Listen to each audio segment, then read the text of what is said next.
Assalamu alaikum masoyana na faɗin duniya ga baki ɗaya. To yau fa labari na zo in baku. Yawwa. Ina zaman zamana sai aka kira ni a waya. Hello mutuniyar kirki. Nace na'am mutumin kirki ya ake ciki? Yace lafiya kalau sako ne kawai zan bayar a kawo miki daga Sharif studio. Nace to ana kawo sako. Nace ba zan taɓa buɗe shi ne gare ba sai tare da ku. Yawwa. Mu buɗe domin mu ga meye ne Sharif studio suka kawo min.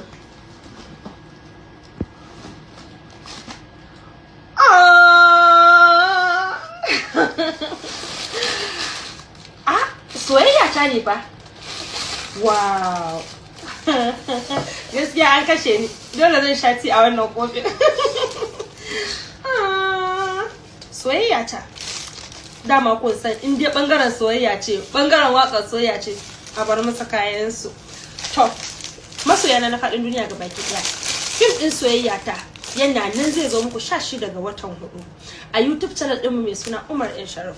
Sannan zai zo muku a Sera Movies da karfe 8:30. Kada ku bari a baku labari. Karfe 8 zai zo muku a UMAR M SHAREEF YouTube channel ɗinmu. Kada ku sake a baku labari dan wannan fim ɗin za a ga soyayya. Makalla tare da ku. Nagode. Gaskiya an burge ni. Ai masha Allah, amma fa za a ga soyayya.